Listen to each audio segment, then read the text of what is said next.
Well, it's that time again. Welcome back to my channel, Straight Out of Context. I'm Barbara Ann. Gypsy Rose Blanchard, Life After Lockup, Season 2, Episode 5. Viewers and fans got to see a behind-the-scenes sneak peek at Munchausen syndrome in full swing. Gypsy Rose herself pretends to faint. Why, do you ask? Supposedly because of the needle. And of course, Ken, with his shiny armor and his white steed, saves the day just in time. It kind of goes without saying, like, I have a complicated medical history. Ooh, give me that big smile now so I can see just your face. When Gypsy was around 4, 5, 6, Dee Dee started telling me there's. They had done some tests and found out she had a chromosome disorder that was causing all of her functions from developing, her digestive system and her muscle. Dear Dr. Steele, as you know, Gypsy is an almost 18-year-old young lady with a complicated past medical history. One more time. An almost 18-year-old young lady with a complicated past medical history. I have a complicated medical history. At this point, I'm really starting to believe that this is Munchausen syndrome and not Munchausen syndrome by proxy. Gypsy Rose used her pregnancy to say that she felt like she was in danger, but yet she gets out of prison and immediately gets a rhinoplasty. Electively, a cosmetic procedure. She gets cosmetic dentistry done. Electively, and supposedly for free. She gives birth to an entire baby right out of her vag. All of those real elective cosmetic plastic surgery procedures, needles, IVs, all the shots, all the blood work that is done never was a problem until Ken and cameras were nearby. And remember, that wasn't a triggered reaction. Certainly not an abuse response. I'm gonna faint because I'm scared of needles and I, quote, got myself psyched up, unquote. Getting a tattoo is a choice, and Life sometimes hurts more than a tattoo does. yeah. That didn't hurt at all, actually. Oh, it's so beautiful. As everybody has pointed out, yeah, Gypsy got a tattoo and was not afraid of needles. And tattoo needles come in liners and mags for lining and shading, and they're stacked around. She also goes on to say that she's extremely happy that she got to be tattooed by her cousin because her cousin has done her dad's tattoos, her mother's, her stepmother's, and her brother's tattoos, and that it wasn't painful at all. She planned her mom's unaliving for 2 years before she actually did it. Along with the prosecution, both stated that the first mention of schmurder between Gypsy and Nick was 1 year prior to the actual crime. Originally, I wanted to just run away with her, but she kept on persisting on this alternative thing that really didn't seem to pan out in the way that it never was obviously meant to. Yeah. Yep.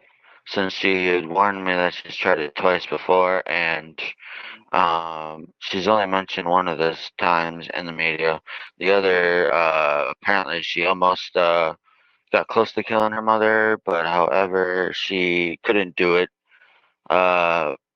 She was attempting to do it mainly for someone that she had an infatuation with, and, well, she found out later that it was just infatuation, but yet the person keeps using her to this day, so yeah, it's very sad.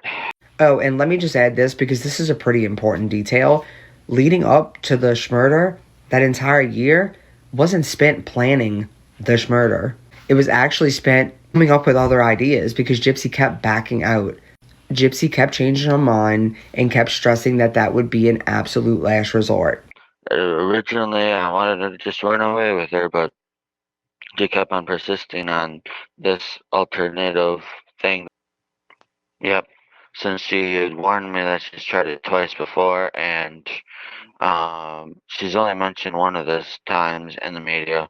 Gypsy Rose Blanchard tried to take the life of her mother sometime in the spring of 2011, and this incident happened on June 14th of 2011. Remember, she doesn't meet Nicholas until October of 2012, a year and a half later. Gypsy speaks about this incident in the Prison Confessions of Gypsy Rose Blanchard, which aired on January 5th of 2024. She says that her mother's boomstick was laying on the table because she had been target practicing earlier the day, and that's when she grabbed it.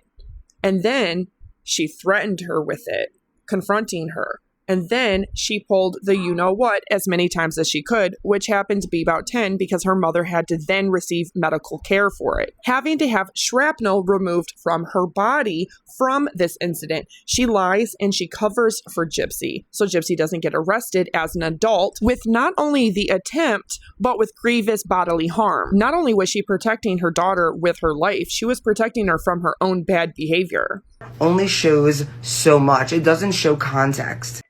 As ironic as I was trying to influence her to go with, but she never went with it. She never wanted to run away.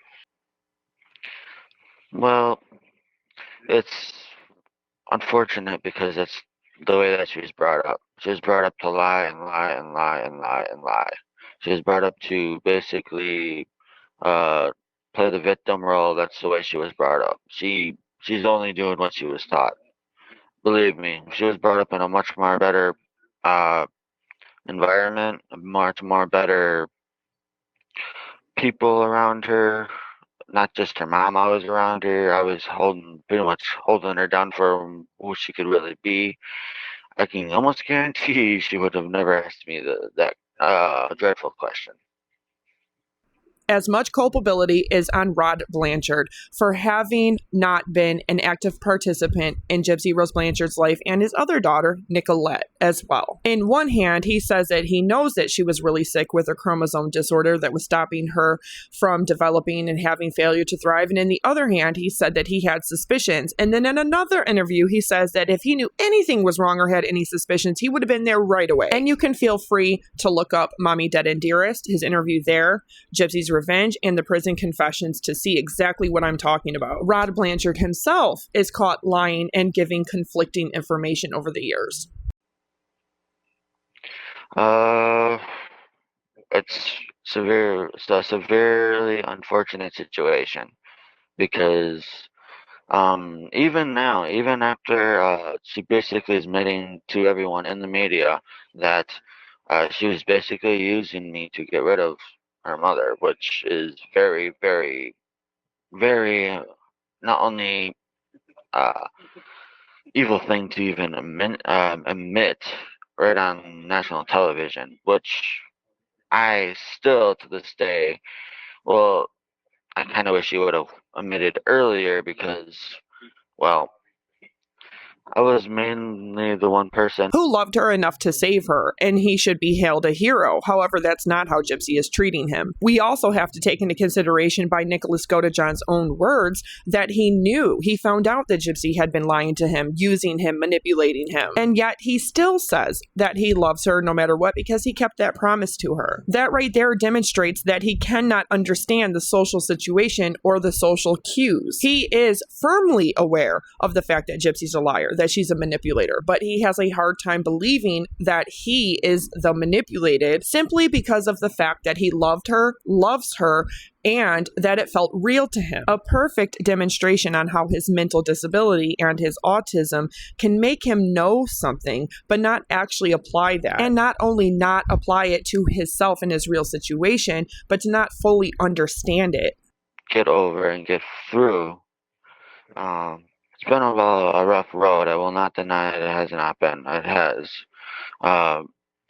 But I know that within time always heals. So I'm hopeful that it will. Despite all the trauma and abuse and neglect that Nicholas Godejohn has suffered and endured in his life, he still has a very positive, loving, and optimistic outlook. Does this really strike you as somebody that is psychopathic, that is dark, that is deviant, violent, Not at all. Not at all. Even his own mother said he had never had any problems until Gypsy. The fact that he would walk to McDonald's and utilize their Wi-Fi to be able to talk to Gypsy and her send him inappropriate videos and photographs just really shows you the level of manipulation. Well, how to basically master manipulation, master lying, master deceiving great audiences of people.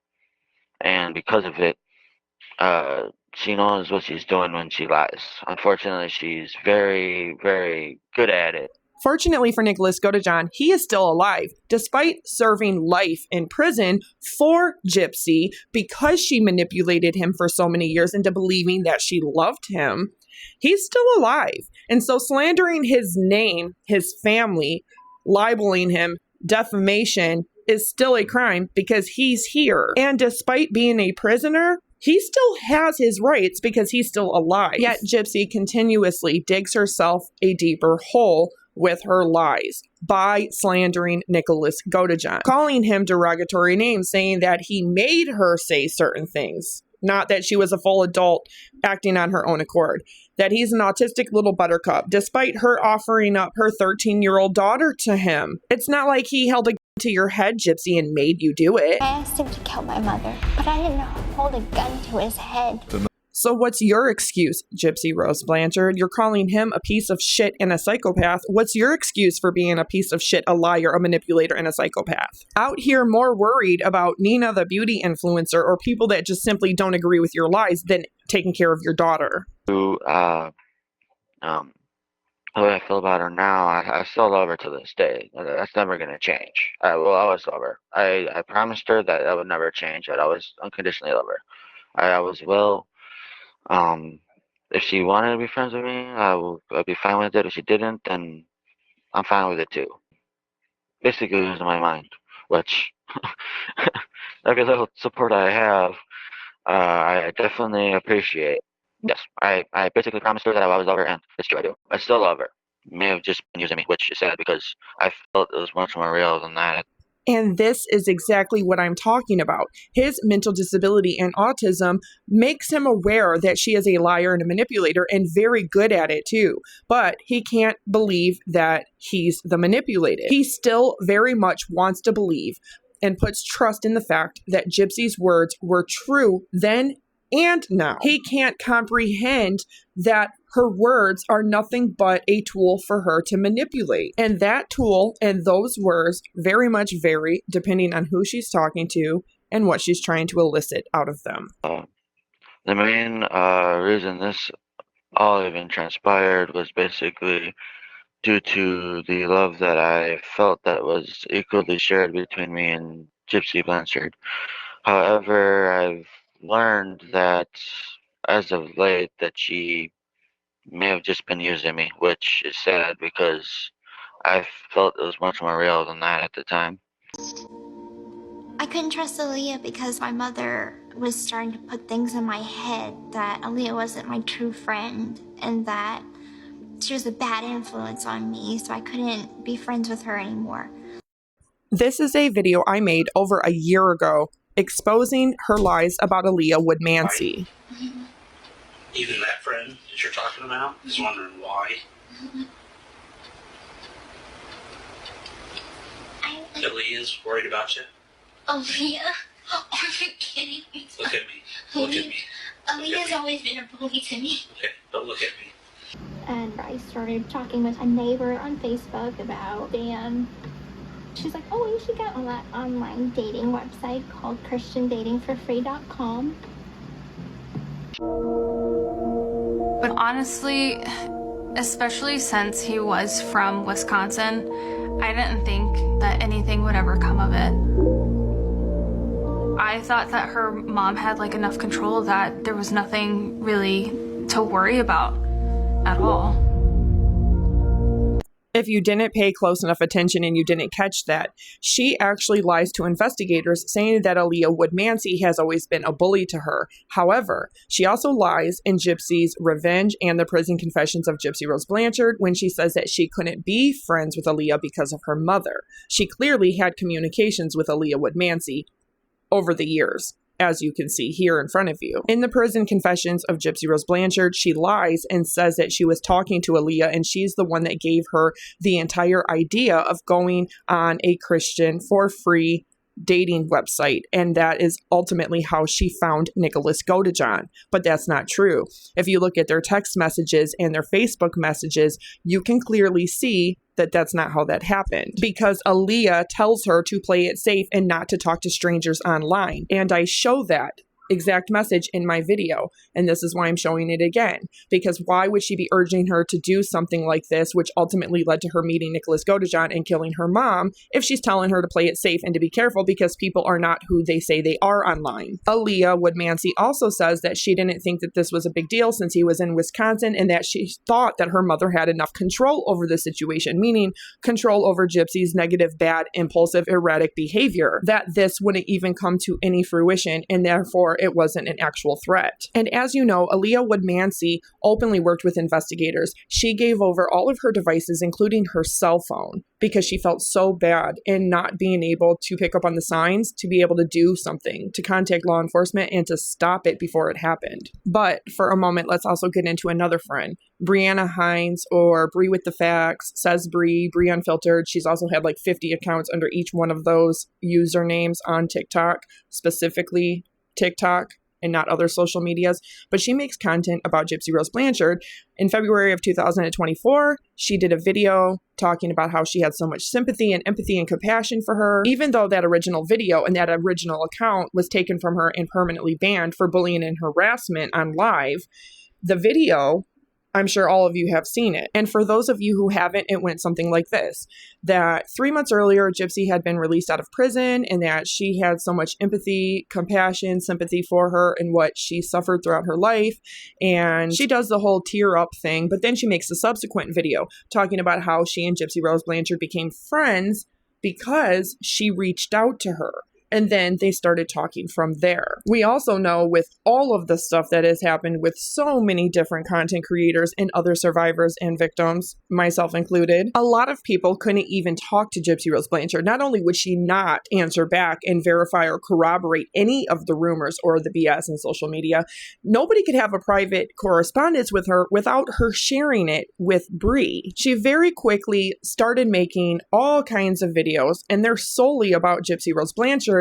Yet she says that everybody else that is anti-Gypsy is the ones that are using her for money. Yet that's not true for a lot of us. I'm still not monetized on TikTok or any social media. But you know who is? She has been. And she's also obtained a lot of financial gifts from going live all the time. So people not only can't trust Gypsy Rose Blanchard, they can't get to know her. They can't have a private relationship with her or friendship with her without Bree putting her nose in it. There is just so many examples of people, not even just Ryan Anderson, Adaptive Kate, other people that have had their private correspondence with Gypsy shared with Bree. This actually also happened to a content creator called Flawless Nina. So this is a large reason why people do not trust Gypsy Rose Blanchard or her friend Bree. And I just think that it's extremely unfortunate because Bree seems like a really cool person. She really seems like a loyal and devoted friend to have.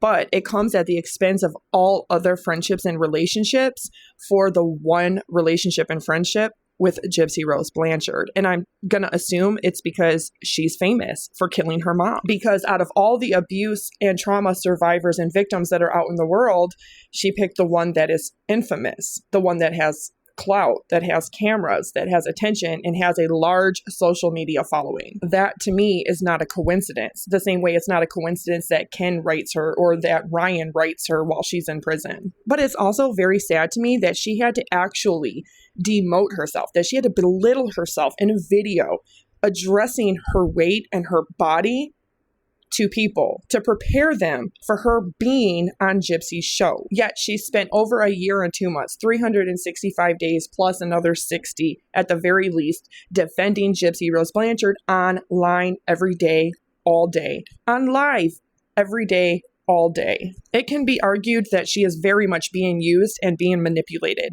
and not just by Gypsy, but because she is good to her persona, to her social media image. She's good out there defending her friend, which is a given. Yeah, that's fine. Nobody has a problem with that. Nobody has a problem with her even being monetized or making money off of it. But if she says she has a community and she loves her community, she wouldn't have to say these types of things to that same exact community. So yes, Bree is not only her bulldog, she's her biggest defender, she's her gatekeeper, but she also is very good to her public relations image on social media. And as a thank you, she gets 10 minutes on a TV show on Lifetime. But this is just tragic to me. This is very sad that she actually had to do this to prepare people for actually seeing her on the show. Most people know a fat person, okay? Over 73% of America's 330 million citizens is either in the overweight or obese category. People just may have been shocked at the fact that she would demote and belittle herself for Gypsy. Everything comes at the exclusion of everybody else, as long as she's friends with Gypsy. And I won't lie, she is very much trolled online. People have posted things like this, or that she is actually trans. People have picked her apart, but it's not all completely innocent, because she does seem like a funny and kind of cool person. But the problem is the lies and the harassment and the things that are done to other people on behalf of Gypsy, or by proxy for Gypsy, or just because she thinks it's the right thing to do. She is the new Nicholas Godejohn. She is. Because she's at the point where she's doing these things that she wouldn't normally do, because she's manipulated into doing them for Gypsy the same way he was manipulated into doing them for Gypsy. He actually thought that she was his girlfriend, that she loved him, that she cared about him. The same way Bree thinks that that's actually her friend, that she cares about her, that she's not just around because she serves a purpose to her. And I unfortunately do not think that Bree deserves that. I mean, she didn't kill anybody. She didn't abuse anybody. But then again, people have tried to have a relationship with her or friendship with her or talk to her, and they've gotten nothing. So she goes live with her on Monday when episode 5 aired. And boy, did it look awkward. Bree looked so anxious and nervous and awkward. And now we know why. We know exactly why. Gypsy completely embarrassed her by telling the truth. What Bree said in her original video about Gypsy reaching out to her, having seen her video about compassion and empathy, yeah, that was all a lie. She's seen that Gypsy came out of prison and had over 10 million followers and started social climbing by reaching out to Christy, becoming friends with Christy. And then that's how they became buddies. So it didn't go down the way that Bree says that it did. This is bombshell and shocking, because it not only proves that those videos were lies, it proves that Christy has lied and that Gypsy has lied. The same way she lied about people sending threats to a 3-month-old baby. Gypsy didn't see her video and reach out to her, and then they became friends.